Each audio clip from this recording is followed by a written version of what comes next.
मित्रों, मैं अंकित शुक्ला आपके सामने उपस्थित हुआ हूँ गद्यांश, पद्यांश, नाट्यांश और अपठित गद्यांश की बहुत ही शानदार ट्रिक लेकर। ये 13 नंबर के आपके आना है। तो सबसे पहले देख लेते हैं गद्यांश की।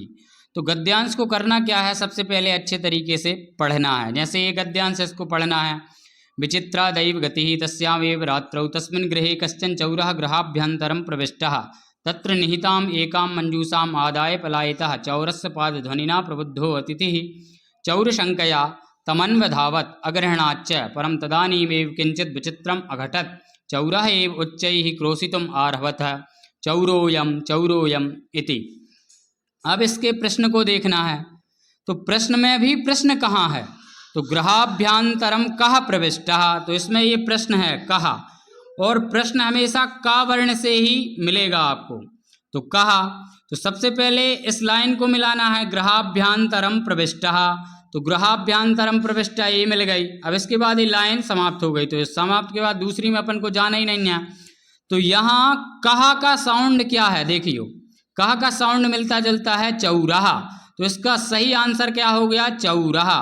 गृहाभ्यंतरम कहा की जगह आएगा चौराहा प्रविष्टः। ये बिल्कुल सटीक आंसर हो गया।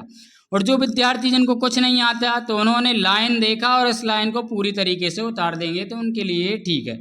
लेकिन जो अच्छा विद्यार्थी है, जो सटीक आंसर लिखना चाह रहा है, उसके लिए यही विधि सबसे अच्छी है। दूसरा देखो, कस्य पाद ध्वनिना प्रबुद्धो अतिथि। तो इसमें प्रश्न कहाँ है, कस्य पाद ध्वनिना प्रबुद्धो अतिथि। ये लाइन मिल गई अपनो, पाद ध्वनिना प्रबुद्धो अतिथि। तो कस्य से मिलता जुलता साउंड क्या है, चौरस्य। तो इसका सही आंसर आ जाएगा चौरस्य पाद ध्वनिना प्रबुद्धो अतिथि। तीसरा देखिए, कीदृशी दैव गति। दैव गति कैसी है, तो कीदृशी, तो दैव गति तो कैसी है, विचित्रा। तो विचित्रा दैव गति। आइए अपन देखते हैं पद्यांश को।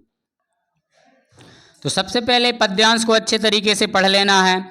आचारः प्रथमो धर्मः इत्येतद्विदुषां वचः तस्माद् रक्षेत् सदाचारं प्राणेभ्योऽपि विशेषतः।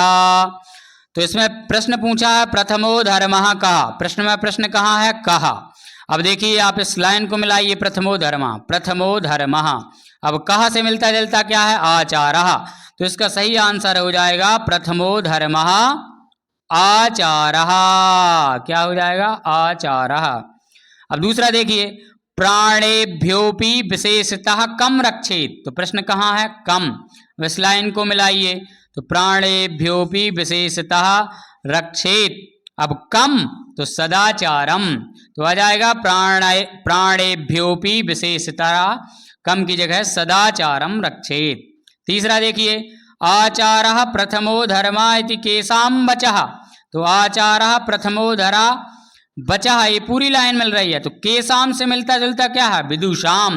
तो आप कर देंगे आचारः प्रथमो धर्मा इति विदुषाम वचः। जिस विभक्ति जिस वचन में प्रश्न होता है, उसी विभक्ति उसी वचन में आपको आंसर लिखना है। ये बिल्कुल सटीक है।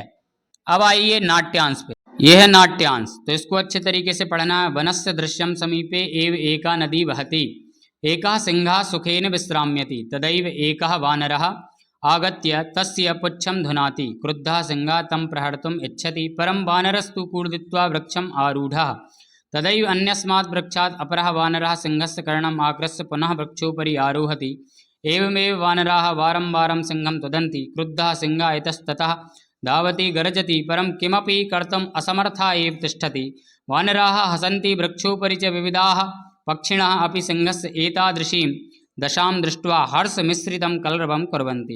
इसके बाद प्रश्न देखना। तो एकः वानरः कस्य पुच्छं धुनाति। तो प्रश्न कहाँ है, कस्य। अब एकः वानरः, इस लाइन को ढूंढिए। तो एकः वानरः पुच्छं धुनाति, तो कस्य से मिलता जुलता क्या है, तस्य।